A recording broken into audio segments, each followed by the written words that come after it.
Hi, everybody. Ian Bremmer here, and President Zelensky from Ukraine meeting in the White House with President Trump today. And this comes on the back of a meeting on the sidelines of the NATO summit in Ankara, Turkey, which was, I would say, the most constructive and certainly most cordial bilateral meeting that Trump and Zelensky have had since the two men have met as leaders. And a big part of this is the fact that the Ukrainians are increasingly powerful and seen by Trump as having more cards, seen by Trump as winning. And so that means that Trump's need to beat up on the Ukrainians to force an end to the war is no longer as attractive, and working with the Ukrainians, working with the Europeans, and willing to support a tougher stance against Moscow is more comfortable for the president. Now, that doesn't mean suddenly he likes Zelensky. He has had a personal issue with him ever since the Ukrainian president refused, in that perfect call, as Trump described it, to open investigation into Hunter Biden and into President Biden. This was very important for Trump, and it did not go the way that Trump demanded. But still, Trump is nothing if not recency biased and pragmatic in how he treats human beings. And if he thinks you're useful to him today, he will be more friendly. And if he thinks you're not anymore, then he'll cut you off. And that's gotten him a fair way, both in business and in politics.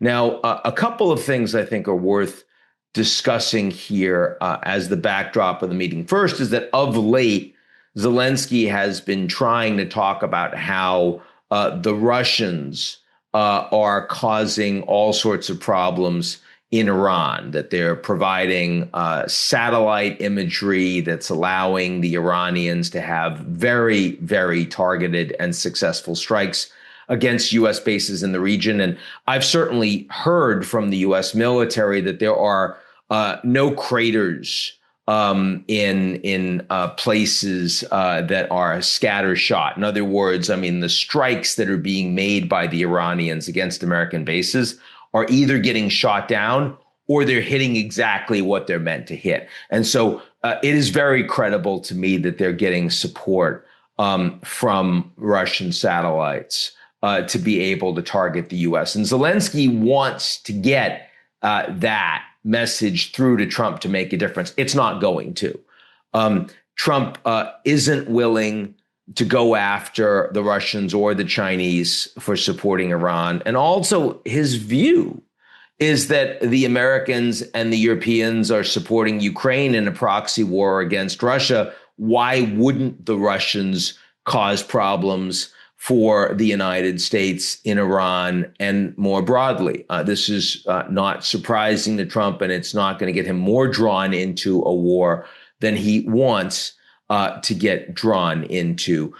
We also see that the Ukrainians of late had this attack on an Iranian commercial vessel that was in the Caspian Sea, and the Iranians have threatened retaliation over the strike. I could imagine that that would actually happen.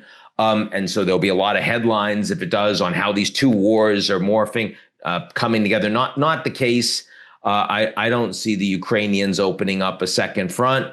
I see the Ukrainians hitting after ships that are working with the Russians in the Black Sea, in the same way I see the Iranians knocking at ships that are trying to go through the Strait of Hormuz when they're saying not allowed unless you use the Iranian passageway. So I don't think that this is going to escalate, even though it is a couple of interesting data points.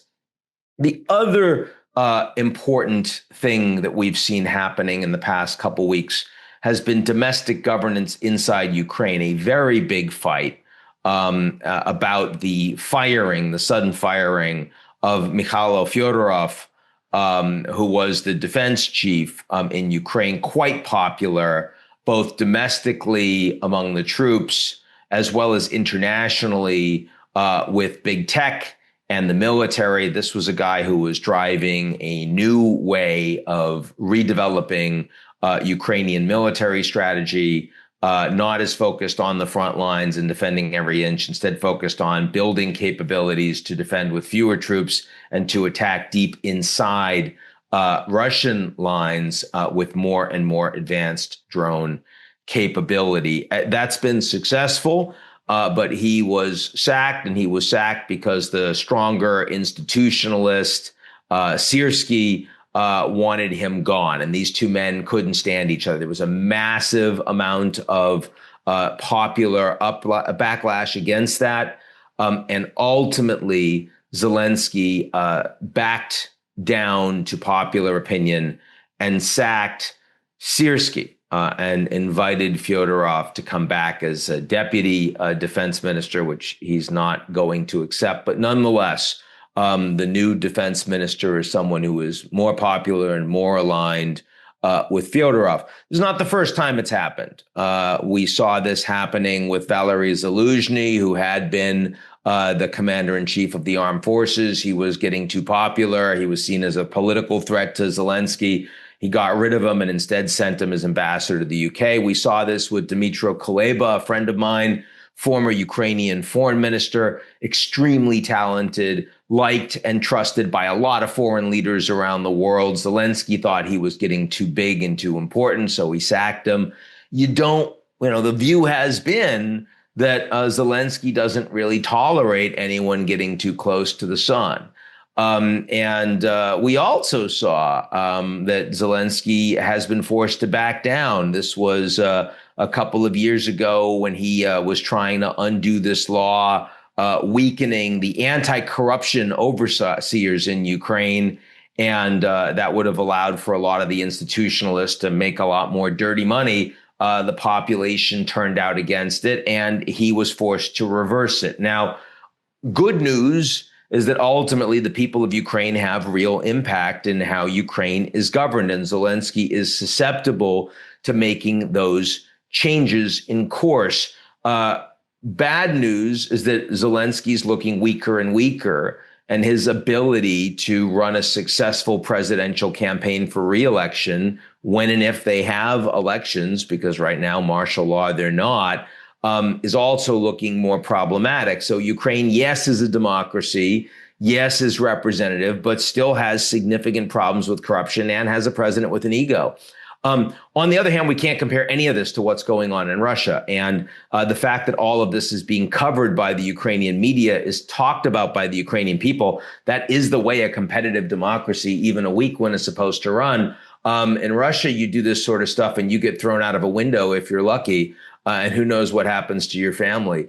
And they don't tolerate this sort of freedom of speech and opposition to what the government is doing, and certainly aren't going to change how the war is being fought just because the people aren't happy with all the folks that are being thrown into a meat grinder in the front lines. The Russian response is, crunch all you want, we'll send more. This is, it's a very different system. It's a very different country. It is one of the reasons why the Ukrainian fight is generally seen as more legitimate than that of the Russians. The second, of course, is the fact that the Russians are invading Ukrainian territory and the Ukrainians are just defending it.